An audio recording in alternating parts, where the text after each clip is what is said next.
It's Acadiana Matters. I'm Sean Murphy with Eric Wowoh. I hope I said that right. Founder and Executive Director at Change Agent Network Incorporated. But when it comes down to it, American Leftovers, it's containers of hope. I am so glad to have you on with us. Tell me about this program. Yeah. Well, thank you so much for the opportunity to be able to speak to your audience and having me on the show. It's a privilege, and I'm very grateful to you for giving me this platform to share with the public this very important program. The program got started when I was brought to the U.S. in 2006 on the Refugee Resettlement Program offered to me by the U.S. government and the Catholic Diocese of Acadiana in 2006. So I arrived here with my family and other refugees from Africa because of a civil war that we had in Liberia, West Africa. But the moment I got here, my culture shock started, a huge culture shock. I mean, I was overwhelmed by everything, the food, the people, the environment, just everything. And one of the biggest one was my first visit to PetSmart on Ambassador and Johnson Street, PetSmart right there. My host took me in there. And just coming from Africa, I walked into that place, and I couldn't recognize where we were. So I asked my host, I'm like, where is this place? It looks so strange. I see these beautiful pets. They do their nails, their hair, and makeup, and they have their own frozen food section. They have and then he told me, he said, oh, Eric, I'm so sorry. I never told you. This is a supermarket for pets. I'm like, what? You have a supermarket just for your pets? Yes. He said, sure. And I said to him, what did we come to do here again? He said, oh, Eric, the dog that we have at the house? I'm like, sure. And we had a dog at the house at the time. And he said, that dog is not feeling so well, so I brought the dog to see his doctor. I'm like, what? Your dog has his own doctor? Only in America. Only in America. Only in America. Can I see that doctor? So he showed me this doctor, and he's busy. The dog has his own birthday. What dawned on me was that when I was born in Africa, I wasn't born in a hospital. I was born to a traditional midwife on the way to the farm. So I don't know my actual birthday. But here's this dog in America, has his own birthday. So it was just crazy. So I asked him, I said, the following week, I was living at UPA, University Place Apartment by UL. And in the morning, I got up my second week in the U.S., came out of the apartment, walking around in the yard, and I saw this, those little animals, the squirrels? Yes. Yeah, and I picked up a stick. Because when I was little in Africa, we went hunting. We killed this thing, then we ate them for a meal. So I picked up this thing to kill it, and everybody like, you can't do that here. You can't kill it. I'm like, what's wrong? This is good meat. I mean, what's wrong with you people? And then one time we were driving the car off of Reach Road in Lafayette, and the first deer crossed the road, the second deer crossed the road, the third deer. I'm like, hit it. And everybody in the car just looked at me like something was wrong with me. So I'm like, okay, these people would not kill the squirrel. They would not kill the raccoon. They wouldn't kill a deer. What's wrong with them? But then I soon realized that everything in America is in excess. Too many choices. You go to the grocery store, you're going to find 3 hours of just chips, 3 hours of cereals. You ask for milk, they have 2% milk, 3% milk, half and half, whole, the chocolate milk, all the milks are there. Choices just overwhelming. And that night, I came home that same week. I turned on my television in my apartment, and Anderson Cooper on CNN was talking about animal obesity in America. And it just dawned on me. And following that, I realized that Americans have so much stuff that it's insane. It's unbelievable how much stuff they got. So I decided, okay, I'm not going to chase the American dream because there's too much to pursue.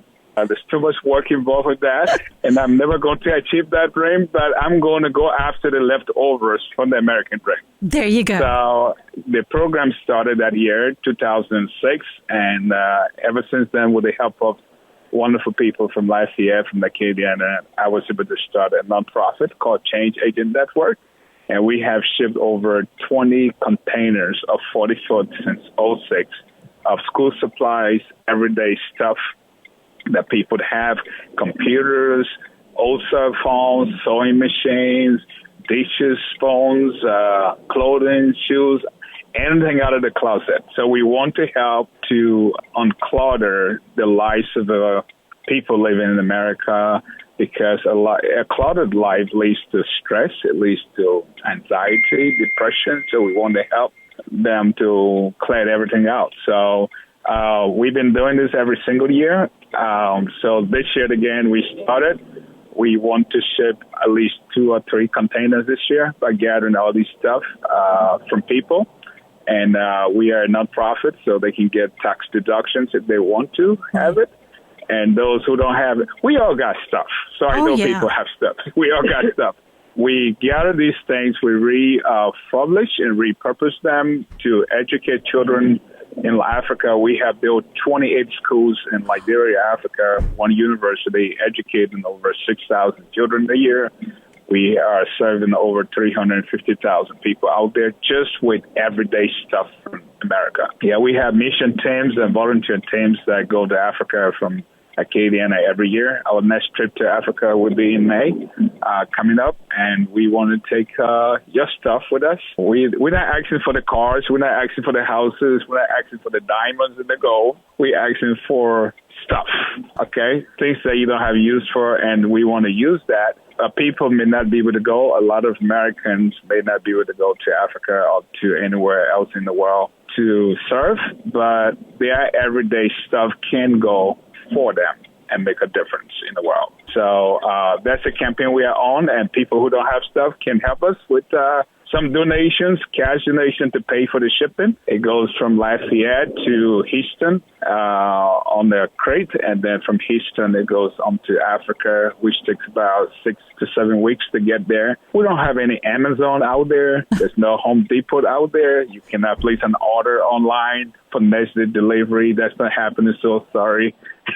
So we depend on the American everyday stuff to solve that problem. So I tell people, I say, you know what? In America, we feed the birds. When I go to Africa, it's even difficult to tell the people in Africa what's going on here. Oh. You know? Yes. They feed the birds in America. They feed the squirrels. They feed the animals. They have their own daycare. They have their own protection agency, adoption program, bakery. It's unbelievable. Oh, yeah. So I'm like, if we can do all of this, we can also help some children. We can change the world. It doesn't have to be one or the other. We can do both. Exactly. Eric, culture shock alone, that would blow my mind too.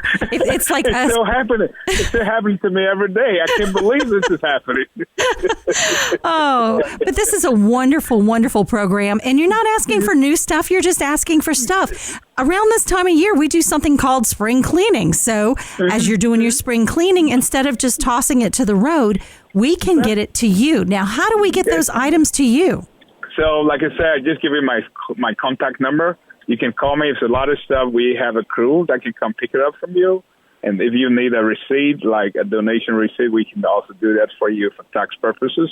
We have a warehouse off the Trueway, Malonson storage, right there next to the old Slimco company, next to Prejean on the Service Road. We have a storage facility there. And then we have one location in Scott, Louisiana, right opposite Super One Food. Dell Corporation is the name of the company. That's another drop-off location. And then in Lafayette, we have a place by Trinity Bible Church, Trinity, East Broussard Road. Yeah, we drop us stuff as well. And then you can call me directly. I can come pick it up. I'll send our guys out there to pick up whatever stuff you got. We want to come in and help you unclutter. Yes. Just unclutter. So, like I said again, keep the diamonds, keep the gold, keep the houses, the cars. That's not what we're asking for. We just need your stuff, your extra stuff. The extra stuff. Yeah. Okay? Do you know what shocked me, Sean, was that I was doing the research into this, and I realized that Americans spend $37.5 billion a year on storage units. On the average, they spend $90 a month on the average. Yeah. And they have the highest number of storage units in the world. America makes just 5% of the world's population, just 5%. That's a lot of stuff. So we got to get rid of some stuff so you can live a stress-free life. I agree. Eric Wowoh, thank you so much. I wish you the best of luck on another trip to Africa and all the big donations. Let's fill up those crates. Thank you once again for taking some time with us, Eric. Thank you. Thank you, my friend. Thank you. Eric, to find out more information, what should we do? First is to call my cell phone number, 469-418-5663. That's my cell. And they can also call another number. The name of the person is Luke, Luke, Kubet, Kulbeth.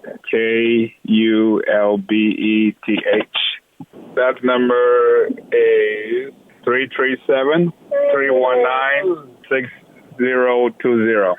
Email would be my first and last name at canintl.org. On social media, my name or the company's name, they can find me there as well.